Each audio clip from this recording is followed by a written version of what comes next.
Face అంతా ఒక కలర్లో ఉంటుంది, మౌత్ చుట్టూ ఒక కలర్లో ఉంటుంది. దాన్ని పిగ్మెంటేషన్ అంటాము. బ్లాక్నెస్ పోవడానికి ఒక మంచి టిప్ చెప్తాను, దీన్ని మాత్రం ట్రై చేయండి, మంచి రిజల్ట్ అనేది ఉంటుంది. వీడియో నచ్చితే లైక్ చేయండి ప్లీజ్. ఇక్కడ మనం ముందుగా ఒక బౌల్ తీసుకొని అందులో ఆరెంజ్ పీల్ పౌడర్ తీసుకోవాలి. ఆరెంజ్ పీల్ పౌడర్ ఎందుకు తీసుకోవాలంటే అది పిగ్మెంటేషన్, అదే బ్లాక్నెస్ని తగ్గించడానికి చాలా బాగా హెల్ప్ అవుతుంది. తర్వాత కస్తూరి పసుపు, కర్డ్ వేసుకోవాలి. కస్తూరి పసుపు ఎందుకు యూజ్ చేయాలంటే నార్మల్ పసుపు మన ఫేస్కి ఎట్టి పరిస్థితుల్లో యూజ్ చేయకూడదు. కస్తూరి పసుపు అనేది మనకు మార్కెట్లో బాగా దొరుకుతుంది, చిన్న చిన్న షాపుల్లో కూడా దొరుకుతుంది కస్తూరి పసుపు. సో ఈ పిగ్మెంటేషన్ పోవడానికి కస్తూరి పసుపు, ఆరెంజ్ పీల్ పౌడర్, కర్డ్ ఇవి బాగా వర్క్ అవుతుంది.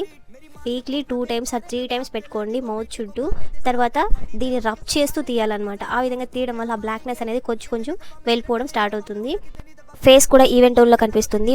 ఈ ప్యాక్ ఫేస్కి కాదు, నెక్కి ఇంకా మోచే దగ్గర బ్లాక్నెస్కి తగ్గించడానికి కూడా చాలా బాగా హెల్ప్ అవుతుంది. ఈ విధంగా వేసుకొని అది కూడా ఇట్లా రబ్ చేస్తూ తీయండి, ఆ బ్లాక్నెస్ కొంచెం వెళ్ళిపోతుంది.